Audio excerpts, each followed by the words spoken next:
Seja bem-vindo, veja nesta edição. Organização Internacional do Trabalho aprova a recomendação para proteger migrantes e refugiados. SBT firma termo de ajuste de conduta com o MPT. Motor dianteiro será extinto em ônibus no Distrito Federal.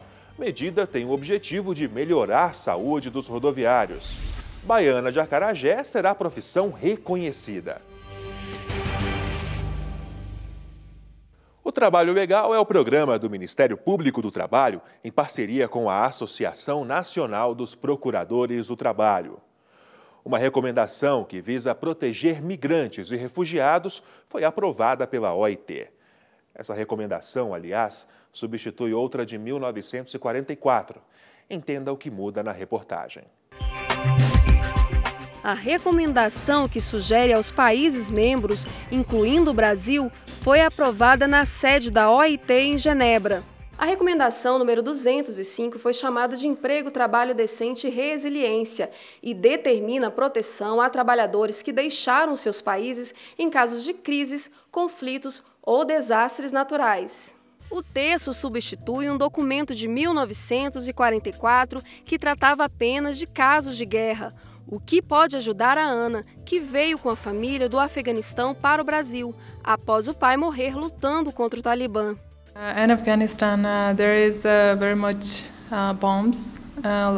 Life is not safe and very much war. A refugiada ainda conta que a única solução encontrada para salvar a vida dela e das irmãs foi mudar de país. We are happy very much in Brazil because Brazil is a very nice country. Agora, em segurança, ela enfrenta outro desafio: encontrar emprego. We want to do job here in Brazil. We want to have a good life here in Brazil. Elas frequentam um centro de convivência em Brasília, vinculado ao CRAS, onde recebem apoio para aprender a falar português e para conviver com outros brasileiros e estrangeiros. O nosso foco é empoderar os nossos socioeducandos. Então, o que nós temos feito? No caso delas, nós temos mostrado oportunidades de trabalho.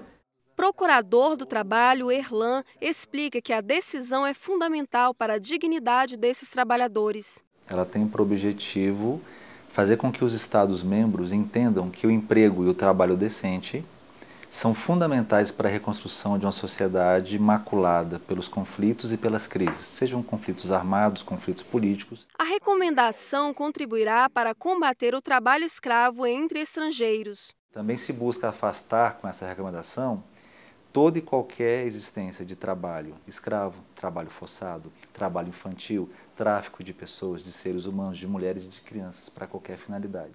Como será implementado será um desafio, diz o procurador. Como o Estado brasileiro, e aqui me refiro ao Estado a cada ente político, como os Estados federados, como os municípios e como a União vão conseguir implementar políticas públicas de acesso desses migrantes e refugiados às escolas, ao mercado de trabalho, à previdência pública, isso é um grande desafio. Mas há passos, aqui no Distrito Federal mesmo, nós temos casas de acolhimento de imigrantes e refugiados que são sustentadas pelo governo do Distrito Federal. Logo depois do intervalo, o motor dianteiro será extinto no Distrito Federal. Medida tem como objetivo melhorar a saúde dos rodoviários.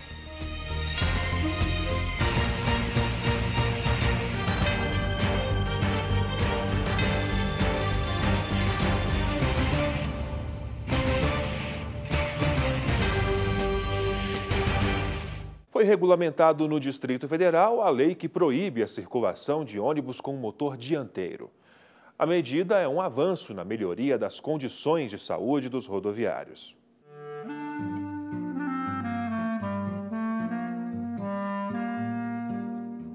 Eu estava com uma falha muito grande, sabe? No ouvir. Porque o passageiro, ele quer informação, ele te pergunta... esse ônibus vai para onde? Esse ônibus vai até o final? Esse ônibus é isso? Você sabe como que é. Às vezes a pessoa conversava comigo e eu não estava ouvindo bem a pessoa falar comigo, né? Às vezes eu tinha que perguntar, oi, você falou comigo, o que é e tal. Essa é a dona Sirlene. Ela foi cobradora de ônibus por 18 anos até começar a sentir os sintomas de perda auditiva. Hoje tem apenas 20% de audição de um dos ouvidos e não consegue se equilibrar sem uma bengala. O trabalho hoje de cobradora, motorista, né? Ele é assim, com o tempo é que você vai sentindo. Você está ali 20, 30 anos, você está bem. De repente, né? Então, foi o que aconteceu comigo.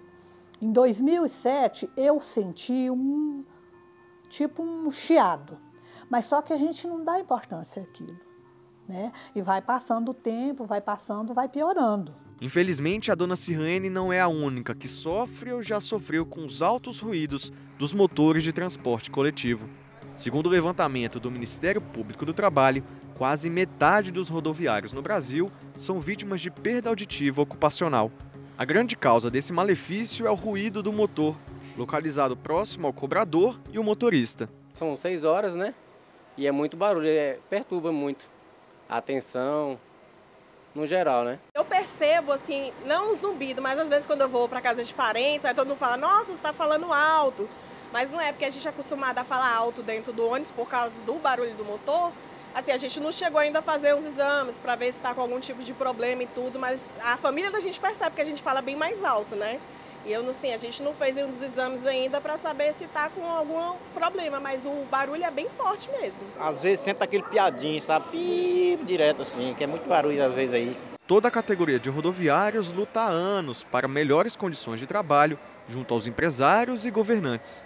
Teve uma época que nós ficamos preocupados, que tinha bastante companheiro perdendo a audição. Foi aonde nós procuramos o Ministério Público, na pessoa do doutor Alessandro, que é um parceirão do sindicato lá no Ministério Público, sempre está atuando, e ele cumpriu essa causa para ele. E nós conseguimos que ele chamasse os empresários, que ele chamasse as empresas lá e conversasse. Só que o empresário ele é muito difícil, porque ele só pensa no lucro. Mas ele foi incisivo em cima disso aí, cobrou bastante. A Organização Mundial de Saúde definiu 50 decibéis como limite de conforto para os ouvidos e 60 decibéis para perda de concentração. Só que cobradores e motoristas passam de 8 a 10 horas por dia aqui, dentro do ônibus, pertinho do motor barulhento e com ruídos contínuos de até 90 decibéis.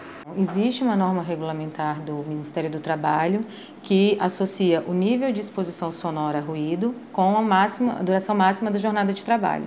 Então, a partir de 85 decibéis, a gente já sabe que existe lesão dentro da orelha interna e, por causa disso, esses trabalhadores deveriam ter uma jornada máxima de 8 horas por dia. E à medida que a gente vai aumentando de decibel em decibel o nível de exposição sonora, essa jornada tem que ser diminuída. Nesse caso, o rodoviário perde aos poucos as células responsáveis pela captação do som. A perda auditiva induzida por ruído ela é, por definição, irreversível.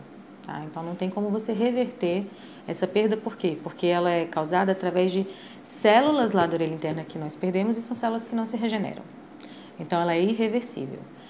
O tratamento, no caso dos pacientes que já têm uma perda instalada, seria reabilitar esses pacientes. Tá? Alguns pacientes que têm perda auditiva podem se beneficiar, por exemplo, do uso de aparelho auditivo.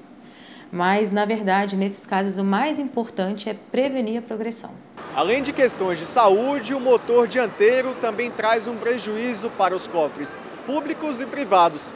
Aqui no Distrito Federal, a primeira ação civil pública para a implementação do motor traseiro foi ajuizada em 2012. Qual é o objeto dessas ações?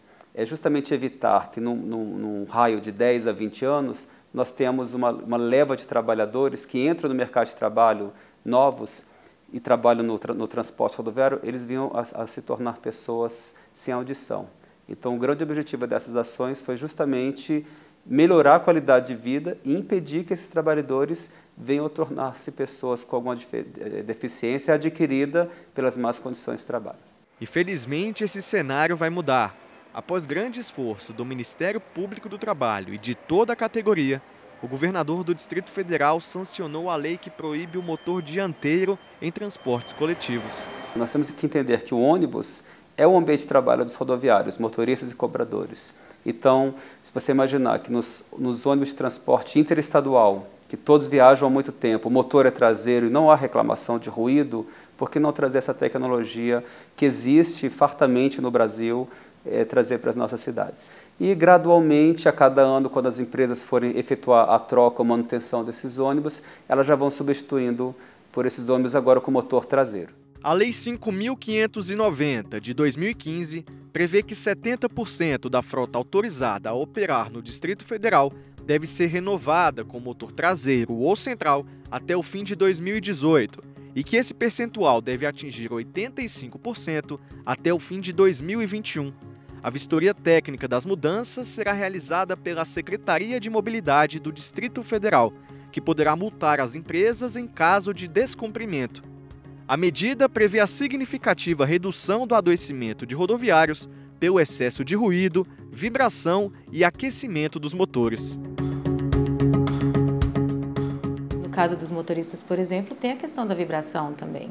O ruído, claro, é mais óbvio para a gente, né? Ele é mais palpável, tem como a gente medir isso com um decibelímetro, mas esses outros fatores também influenciam. Temperatura elevada, gases tóxicos e principalmente a vibração do motor. O motor na parte traseira, né? Com certeza ia trazer mais para a gente o benefício, assim, em termos do ouvido, né? A gente com certeza o ouvido ia agradecer. Se fosse um motor traseiro, com certeza era bem melhor. O barulho era bem menos, né? A nova lei também anima a dona Sirlene, que poderá ver seus colegas de profissão com mais oportunidades e condições de trabalho do que ela teve. Hoje eu vou fazer um trabalho nos terminais, para a gente comemorar essa nova lei.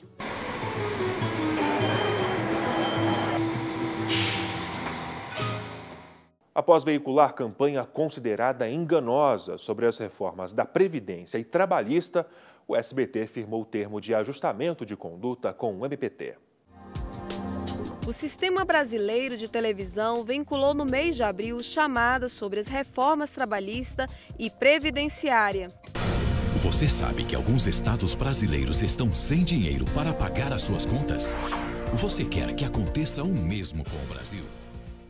Outros comerciais ainda informavam que se a reforma trabalhista não acontecesse, o trabalhador poderia deixar de receber o salário. A procuradora do Trabalho, Renata Coelho, responsável pelo termo de ajuste de conduta com a emissora, explica que as propagandas passaram uma única visão e não tinham conteúdo reflexivo. Diante disso, instauramos um inquérito civil público. Iniciamos, então, sempre presumindo a boa-fé da empresa, como veículo de comunicação, pedindo os elementos, as pesquisas, os dados que embasaram essas propagandas. Renata Coelho ainda explica que o MPT pediu a hora, tempo e audiência das chamadas para calcular o impacto das vinculações. O SBT respondeu todas as requisições ministeriais e mostrou-se aberto a corrigir eventual conduta irregular. A emissora assinou o termo de ajuste de conduta e retirou imediatamente as chamadas do ar, se comprometendo a vincular novas propagandas sem qualquer caráter político, partidário ou mesmo ideológico. Alguns especialistas dizem que as reformas farão você trabalhar mais tempo e ganhar menos, reduzindo direitos e seu poder de compra, prejudicando a economia e a geração de empregos. Outros dizem que as reformas são necessárias, acabarão com a informalidade, aumentarão o emprego e estimularão a economia. Informe-se como as reformas vão afetar você e forme sua opinião. E desde o dia 1º de julho está exibindo, então, as frases de contra-propaganda, que são frases que se contrapõem, então, ao conteúdo veiculado anteriormente, mas que não têm um cunho ideológico nem partidário, e sim um cunho educacional. Em caso de descumprimento do TAC, a empresa poderá pagar multa de 10 mil por vinculação. Daqui a pouco, profissão baiana de acarajé será reconhecida.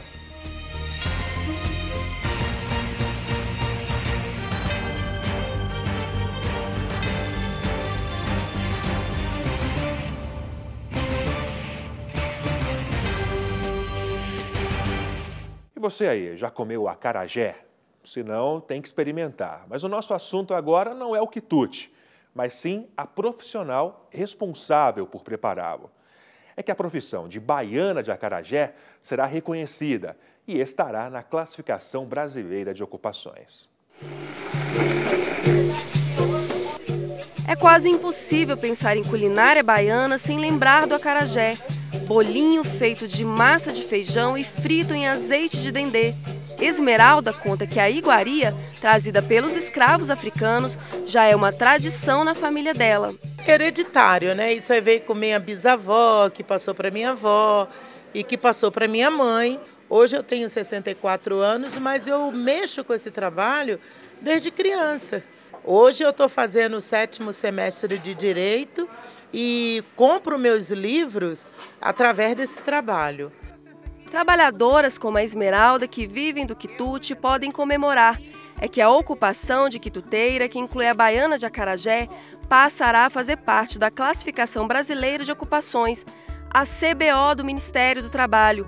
O termo de estudo técnico que vai viabilizar a inclusão já foi assinado e está em execução, atendendo a uma reivindicação de cerca de 8 anos.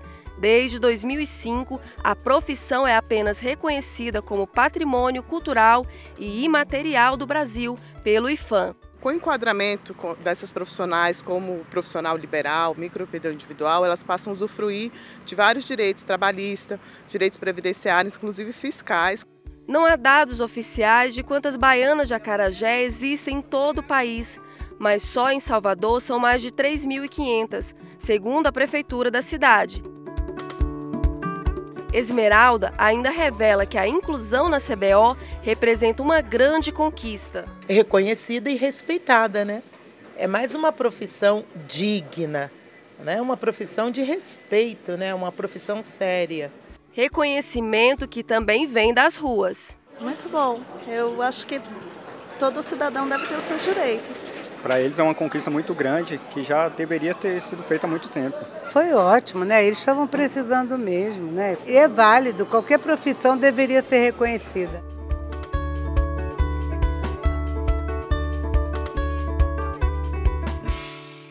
A Comissão de Direitos Humanos e Legislação Participativa do Senado Federal promoveu uma audiência pública para debater as reformas trabalhista e previdenciária. O foco da reunião foi a liberdade sindical e a proteção do direito sindical. A audiência na Comissão de Direitos Humanos discutiu a forma com que a liberdade e direitos sindicais vêm sendo abordados na proposta da reforma trabalhista. O Ministério Público do Trabalho esteve presente na reunião e apontou que o texto em tramitação fere convenções da Organização Internacional do Trabalho. O Comitê de Peritos divulgou seu relatório e nesse relatório havia comentários sobre a aplicação da Convenção 98 no Brasil, e especificamente sobre projetos de lei que tratavam sobre o negociado sobre o legislado. Nesse relatório, o Comitê de Peritos coloca de forma clara e sem grandes dúvidas de que a negociação coletiva, enfim, pelo menos pelo ponto de vista do OIT, ela foi concebida para estabelecer condições de trabalho mais favoráveis do que aquelas previstas em lei, que a negociação coletiva, você possibilitar que ela seja usada como mecanismo para rebaixar direitos, ela não só cria uma situação em que os trabalhadores não vão querer utilizar esse instrumento, como vai minar a credibilidade perante a sociedade desse processo de pacificação social, que no final das contas é o que a negociação coletiva deseja ao final. E também que qualquer previsão dentro de um ordenamento jurídico que admita um negociado sobre o legislado, ele viola as convenções 98, 151 e 154 da OIT. Foi esclarecido ainda que o Brasil não teve pleitos arquivados pela OIT, já que não há queixas formais. A reforma trabalhista continua sendo examinada pela organização. Não houve apresentação de qualquer denúncia